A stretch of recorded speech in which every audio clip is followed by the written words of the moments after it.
하나님 말씀 보도록 하겠습니다. 하나님의 말씀은 욥기 9장 2절 말씀입니다. 하나님의 말씀은 욥기 9장 2절 말씀입니다. 욥기 9장 2절 말씀, 제가 말씀을 읽도록 하겠습니다. 진실로 내가 이 일이 그런 줄 알거니와 인생이 어찌 하나님 앞에 의로우랴. 아멘. 제가 자주 하나님 앞에 하는 기도가 한 가지가 있습니다. 제 눈에 영혼을 각인시켜 주시옵소서. 제 눈에 영혼을 각인시켜 주시옵소서. 모든 것을 영혼의 관점으로 바라보게 하여 주시옵소서. 저는 이렇게 자주 기도합니다. 왜냐하면 보이는 것은 잠깐이고 보이지 않는 것은 영원합니다. 우리는 금방 금세 영원한 세계에 도달하게 될 것입니다. 그날은 금방 올 것입니다. 그날은 반드시 옵니다. 우리는 죽은 후에 하나님의 심판이 있고, 그리고 우리 하나님 앞에서 우리의 모든 삶에 대해서 우리는 해명해야 합니다. 우리가 했던 무익한 말이라 할지라도 우리는 모두 하나님 앞에서 해명해야 합니다. 우리 인간은 물론 자신의 뜻과 관계없이 이 땅에 살게 된 존재들입니다. 우리가 원해서 이 땅에 태어나지 않았습니다. 또한 누군가에 의해 존재하게 되었고, 모든 인간은 이 세상을 지나가고 있습니다. 우리가 이 땅에서 얼마나 살게 될지 우리는 알지 못합니다. 그것은 우리의 손 안에 있지 않습니다.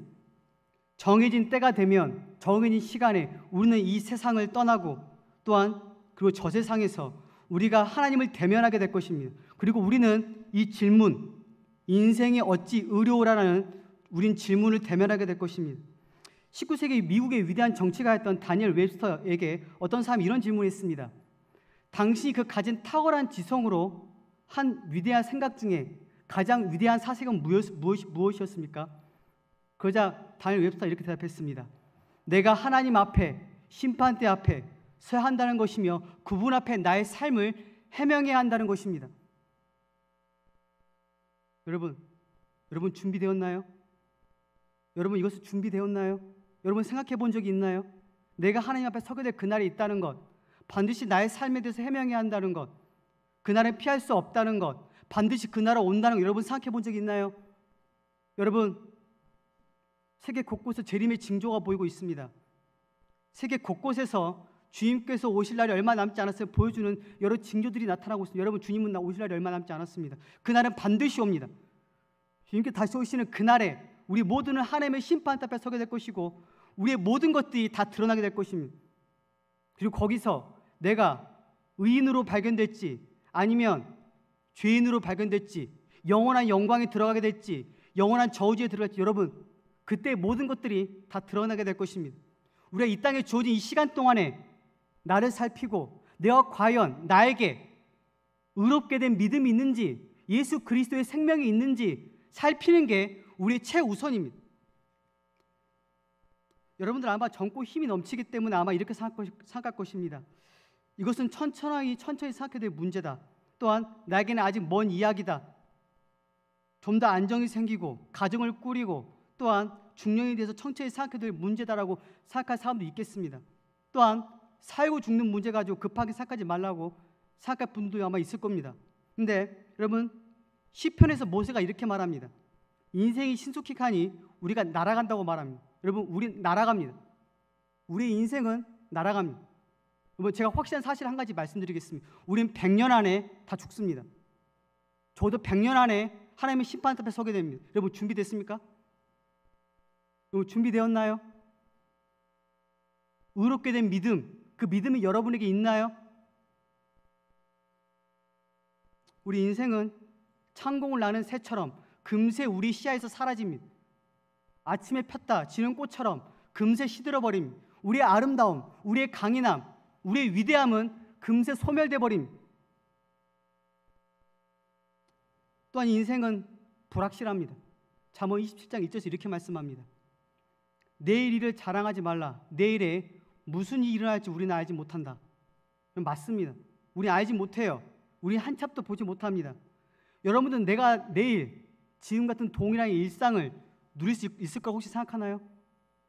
저는 그렇게 생각하지 않습니다. 저는 비록 물론 하나님의 선하심을 믿습니다.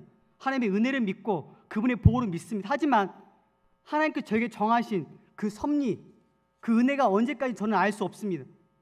그렇기 때문에 저는 매일매일 자기 전에 생각합니다. 나는 하나님 앞에서 어떤 상태인가? 나에겐 과연 믿음이 있는가? 나는 어떤 사람인가? 예수 그리스도의 생명이 나에게 있는가? 여러분 고민하고 있나요?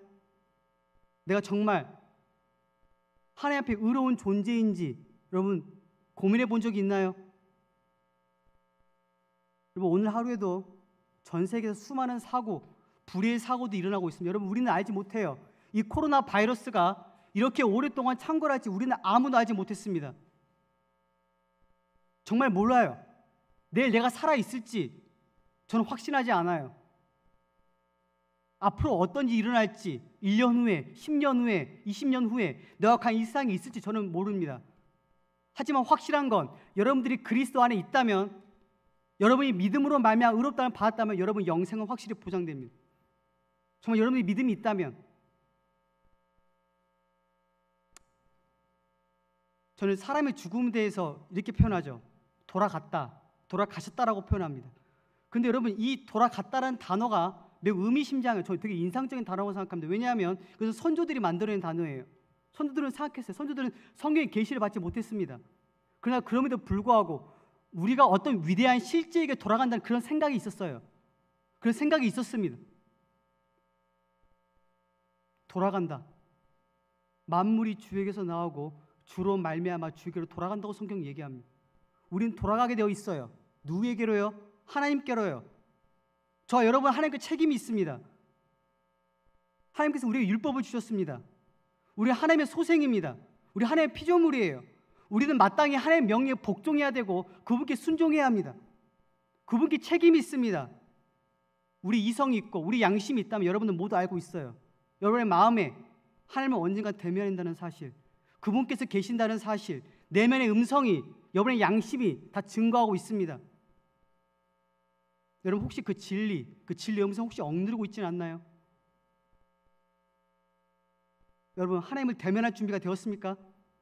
아모스에서 이렇게 말씀합니다. 하나님을 만날 준비를 하라. 선지자적인 메시지예요. 이 말세의 징조가 보는 이 시기에 우리가 더더욱 생각해야 할 사실은 영원한 삶입니다. 영원한 미래, 영원한 삶, 끝없는 삶. 그 삶에 나는 어떤 사람으로 발견될 것인가? 의인인가? 죄인인가? 영생인가? 죽음인가? 그렇지만 우리들은 쉽게 그걸 생각하지 않습니다. 왜요? 성령을 떠난 타락한 죄인들은 쉽게 그런 것들을 생각하지 않아요. 오히려 이 세상의 일들, 거기에 마음을 뺏깁니다. 저도 마찬가지예요. 저도 쉽게 마음을 뺏깁니다. 성경이 이렇게 말해요. 미련한 자는 눈을 땅에 둔다고 얘기해요. 여러분 하늘을 바라보세요. 영적 세계, 영적인 일, 그런 일들 여러분 더 마음을 쏟으세요. 영혼의 유익을 주는 일, 영혼의 생명을 얻는 일 더 마음을 쏟으시길 바랍니다. 그게 가장 중요합니다. 여러분의 삶이 바쁜 거 알고 있습니다. 여러분 취업해야 되는 것도 알고 있고 여러분 해야 할 일이 너무나 많은 거 알고 있지만 가장 중요한 건, 궁극적인 건, 최종적인 건 나의 영혼의 상태입니다. 나의 영혼이 하나님 앞에 의롭다함을 받았는가, 그렇지 않은가, 이게 가장 중요합니다.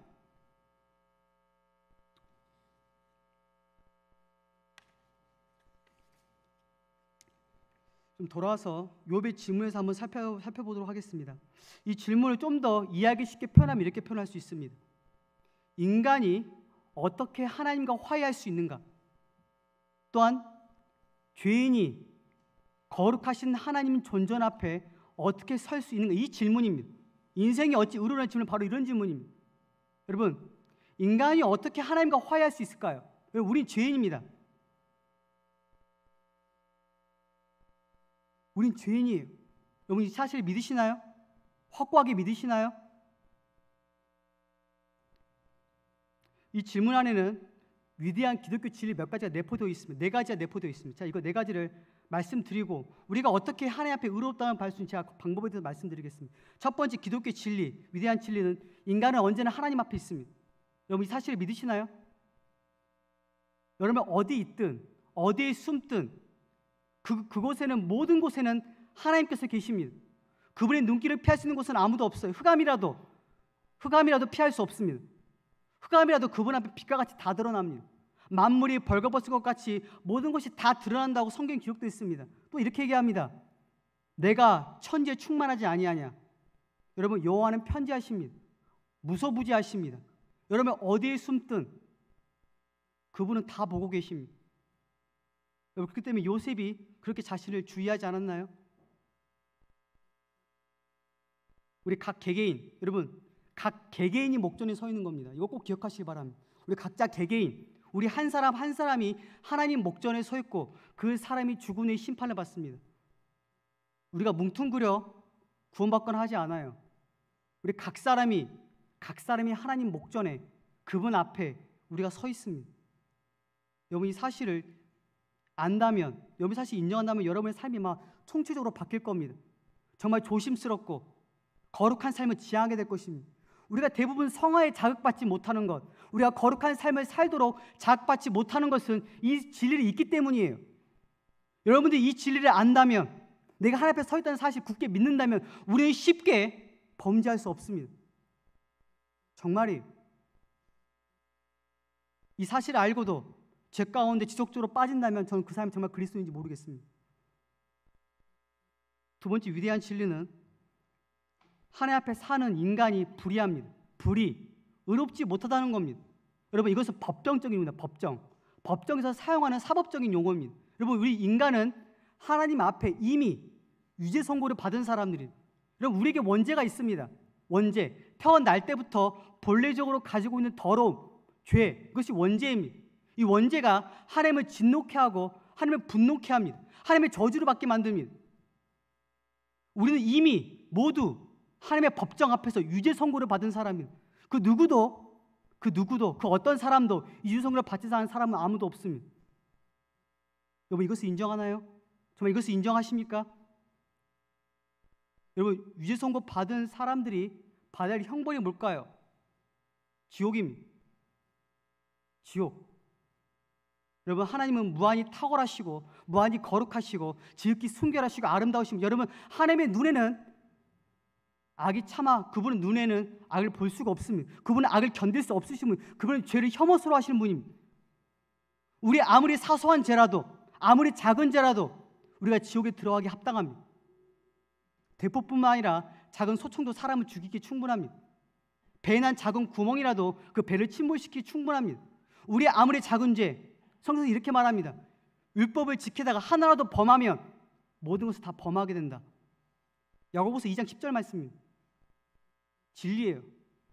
우리가 지금까지 아무리 율법을 지켰어도, 아무리 하나님의 명령에 순종했어도 우리가 단 하나라도 어기면 그 사람은 하나님의 법정에서 불의한 사람입니다.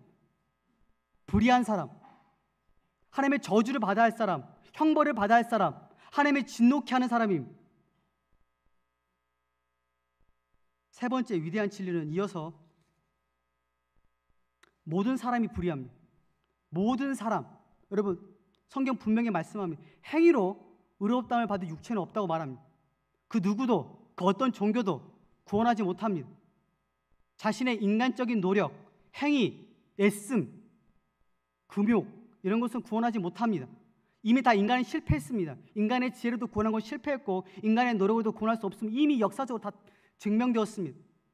여러분, 한번 루터를 한번 생각해보세요. 루터. 수도원에 있었던 그 루터가 얼마나 자신을 금욕했습니까? 차가운 땅바닥에 겨울에서 이불도 덮지 않고 잤습니다. 또한 그 높은 계단의 성당을 자신의 무릎으로 기어올랐습니다. 왜 그랬을까요? 죄를 용서받기 위해서, 하나님과 화해하기 위해서, 나의 죄책이, 나의 죄가 용서받기 위해서 그렇게 금욕을 했지만 여전히 자신 안에 그 죄에 대한 두려움이 점점 더 커져가고 해결받지 못했습니다. 모든 사람은 누구나 다 불의합니다. 불의합니다. 성경이 이렇게 얘기하죠.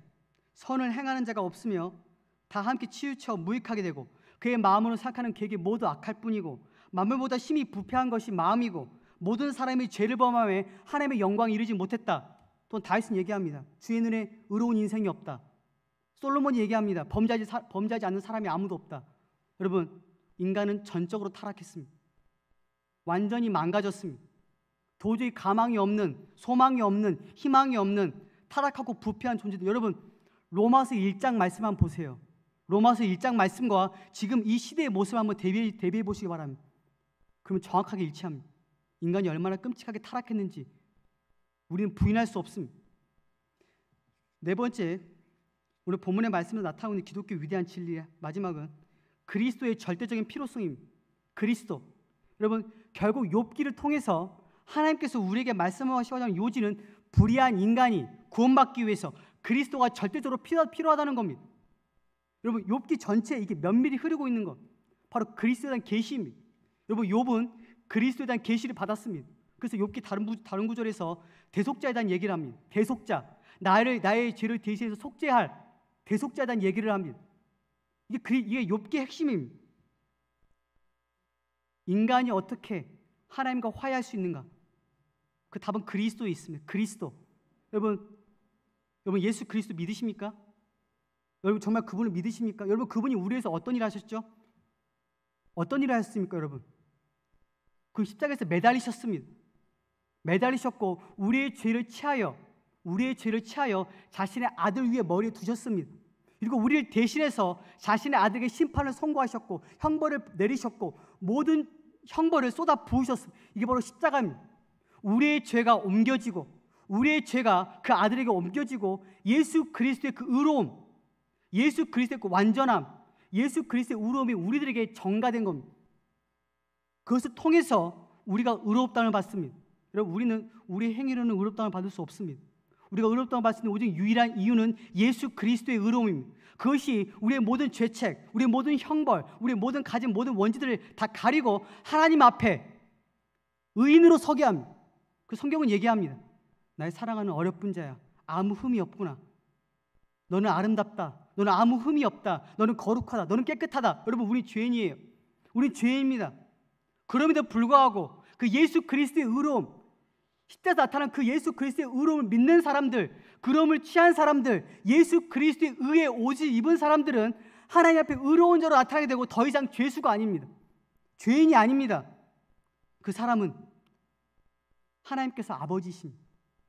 하나님의 아버지. 여러분, 이 칭의교리가 이신칭의 교리라고 부릅니다. 이 칭의교리가 왜 중요하냐면 이것이 우리의 삶에 절대적인 영향을 미치기 때문입니다. 여러분, 이 진리를 깨닫는다면 우리의 삶이 획기적으로 변화될 것입니다. 하나님 우리 아버지입니다. 어떻게 해요? 예수 그리스도의 의로움을 통해서입니다.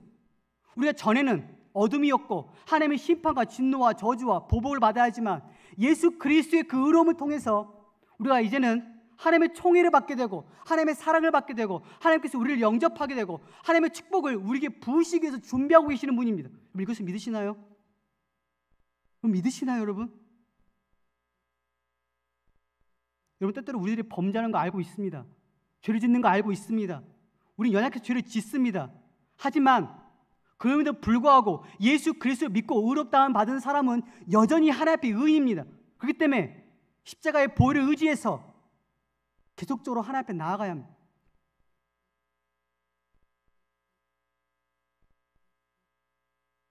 여러분, 성경을 보면 이 칭의, 어떻게 우리가 의롭다는 반지에 대해서 성경에서 특별히 구약 성경에서 예언적으로 이해하는 데 부분들이 너무 많습니다. 여러분, 창세기 3장 아담과 하와 범죄 사건 기억하시나요?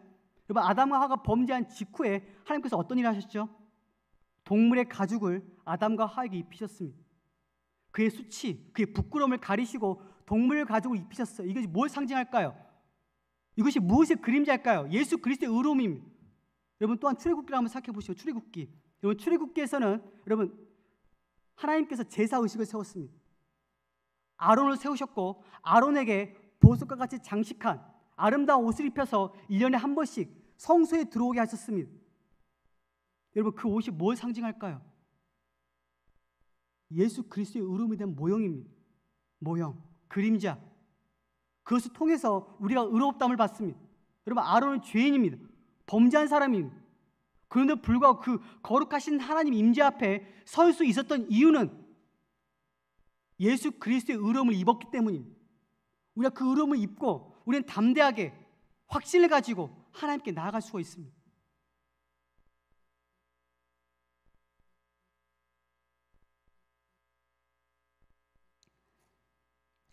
이런 질문도 아마 던지는 분들이 있을 것입니다. 내가 하나님 앞에 의롭다함을 받았다는 것을 내가 어떻게 할 수 있는가? 여러분, 몇 가지 증거가 있습니다. 몇 가지 증거를 말씀드리도록 하겠습니다. 첫 번째 증거는 자신의 의에 대한 철저한 부정입니다. 자신의 의, 나의 의, 자기 의. 여러분, 예수 그리스도의 의로움을 받으려면, 믿음으로 그 의를 받으려면 여러분 철저히 자기 자신을 부정해야 합니다. 나의 선량함, 나의 재능, 나의 혈통, 또한 나의 선행, 나의 신실함, 나의 거룩함, 심지어 나의 믿음까지 여러분은 부인해야 합니다. 그것들을 자랑해서는 안 됩니다. 나를 교만케 하고 어깨를 으쓱대게 만드는 그것들을 혹시 신뢰하고 있지 않습니까, 여러분? 혹시 그것들에 대해서 자부심을 느끼고 혹시 괜찮다고 생각하지 않습니까, 여러분? 그것을 부인해야 합니다. 오직 철저하게 가난한 심령으로, 가난한 마음으로, 철저히 깨진 마음으로 오직 예수 그리스도의 의로움을 붙드는 그 사람이 의롭다함을 받은 사람. 여러분, 누가복음 18장에 바리새인과 세리의 기도가 나옵니다. 하나님이여, 나를 불쌍히 여기소서. 그리고 그 사람이 여호와 앞에, 하나님 앞에 의롭다함을 받고 돌아갔습니다. 철저히 자기 의를 부정하는 사람, 그 사람이 의롭다함을 받은 사람입니다. 두 번째 증거는 첫 번째 증거와 연결되어 있습니다. 두 번째 증거는 자신의 죄인임에 대한 철저한 자각임. 여러분, 정말 여러분 자신이 타락하고 쓸모없고 그런 죄인임을 여러분 믿고 있나요? 이걸 정말 알고 있나요? 주님께서 말씀하신 것처럼 여러분의 심령이 정말 가난해져 있습니까? 여러분, 자신이 죄인임을 모르는 사람은 그리스도의 의로움을 추구하지 않습니다. 오직 가난한 사람만이, 자신이 죄인임을 철저히 자각하고 자신의 의를 부정하는 그 사람만이 오직 예수 그리스도의 의로움을 구하게 되어 있습니다. 그 때문에 나에 대해서 내가 죄인임을 철저하게 우리는 자각해야 합니다. 철저하게 깨달아야 합니다. 우리 내면을 살피면 우리 스스로 알고 있습니다. 우리 내면에 얼마나 정욕이 가득한지, 또한 교만, 악의, 복수심, 원죄의 부패함이 나를 괴롭게 하는 여러분을 알고 있습니다. 여러분 이 원죄의 짐이 여러분을 무겁게 짓누르고 있나요? 여러분, 이것을 알고 있나요? 만약 여러분들이 이 원죄의 무게를 알고 있다면, 이것이 나를 슬프게 하고 나를 가장 괴롭게 하는 짐인 것을 알고 있다면 여러분 참되게 회심한 사람들입니다. 만약 여러분 이것을 조금이라도 알지 못한다면 저는 여러분이 그리스도인지 모르겠습니다. 반드시 그리스도인은 이 원죄의 무게 때문에 슬퍼합니다. 괴로워합니다. 바울이 말하지 않습니까? 오라 공고한 사람이여다. 이 사망의 몸에서 누가 나를 구원할까? 바울의 고백입니다. 이 원죄의 무게를 느끼고 있는 사람이 진정으로 하나님 앞에 의롭다함을 받은 사람들이. 마지막 세 번째 증거는 거룩함에 대한 갈망입니다. 여러분, 고린도전서 1장 30절에서 이렇게 말씀하고 있습니다. 예수는 하나님으로부터 나와서 우리에게 지혜와 또한 의로움과 거룩함과 구원함이 되셨으니라고 말씀하고 있습니다. 여러분, 예수 그리스도는 우리의 의로움만 될 뿐 아니라 거룩함도 됩니다. 거룩함. 우리가 만약에 예수 그리스도의 의의 옷, 그분께서 은혜로 입혀주신 그 의로움의 옷을 입고 있다면 반드시 거룩한 삶이 동반됩니다. 반드시 거룩한 삶, 거룩한 행실, 변화된 삶, 새 마음, 새 영, 새로운 동기, 새로운 목적으로 우리의 삶을 완전히 다른 방향으로 살아가게 됩니다. 여러분 안에 거룩함에 대한 갈망이 있습니까? 정말 예수 그리스도 닮고 싶은 그런 열의가 여러분들 안에 있습니까? 여러분, 수많은 그리스도인들이 그리스도를 구세주라고 고백하지만 그분이 나의 주인 되기는 좀 꺼려하는 것 같습니다. 저는 그런 분들을 상당히 많이 봤습니다.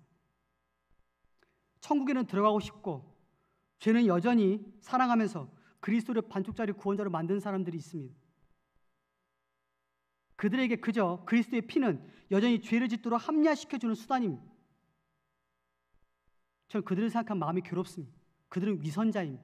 기만자입니다. 하나님은 속였고 자신을 속인 사람들. 그들을 향한 심판은 엄중할 것입니다. 성경에서는 그리스도께서 여러분들의 주님이 되지 않고선 구원자가 될 수 없다고 분명히 말하고 있습니다. 우리의 임금과 구주가 됐다고 말하고 있습니다.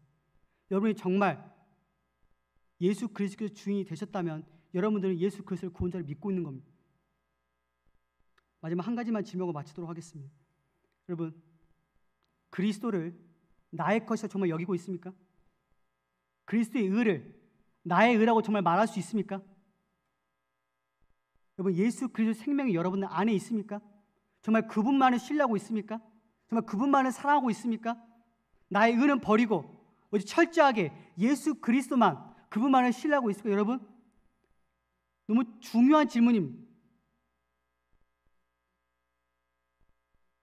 여러분, 그리스도께서 여러분을 의롭다 하시기 위해서 죽으셨습니다. 그리고 다시 살아나셨습니다. 그리고 우리들이 의의 길에서 떨어져 나가지 않도록, 구원의 여정에서 이탈하지 않도록 하늘 보좌에서 여전히 우리를 중보해 주고 계십니다. 그리스도께 나와 믿음으로 그분의 의로움을 받으시길 바랍니다. 여러분, 그 축복은 엄청납니다. 여러분, 이렇게 한번 예를 들어 보겠습니다. 평생 동안 궁전의 바깥에서 산 거지 같다고 한번 생각해 봅시다. 그 사람은 거지입니다. 궁전 밖에 산 사람입니다. 궁전 안에서는 온갖 잔치와 축복과 은혜와 위로가 있습니다. 그 거지는 그것을 아무것도 하지 못합니다. 그런데 어느 날 갑자기 기상천외한 방법으로 왕이 나와서 그 사람의 예복을 입히고 자격과 권리를 준다고 한번 생각해 봅시다. 그 잔치에 참여할 권리, 자격, 여러분 정말 행복하지 않을까요? 여러분, 여러분들 그 행복을 받은 사람들입니다. 여러분, 왕의 자녀입니다. 예수 그리스도의 의로움을 받은 사람들입니다. 축복받은 사람들입니다. 하나님께서 여러분들 사랑하십니다. 지극히 사랑하십니다. 총애하십니다. 언제든지 하나님께 나아가고자 하면 언제든지 받아주십니다. 뭐 이것을 믿으시나요? 혹시 잊고 있지는 않나요? 아, 나는 죄인이야. 아, 내가 오늘 또 죄를 많이 지었어. 그분께 나아가기는 너무 부끄러워. 여러분, 그러지 마시길 바랍니다. 즉각적으로 그리스도께, 그분의 의로움을 의지해서, 예수 그리스도의 보혈을 의지해서 나가시길 바랍니다. 이것이 진정으로 의인의 삶임, 예수 그리스도로 말미암아 의롭다함을 받은 사람의 삶임. 여러분, 영생, 하나님 앞에서 영생, 그 영생을 얻기 위해서 부단히 노력하시고 힘쓰시는 우리 화덕교회 청년부가 되시기를 간절히 바랍니다. 우리 찬양 부르도록 하겠습니다.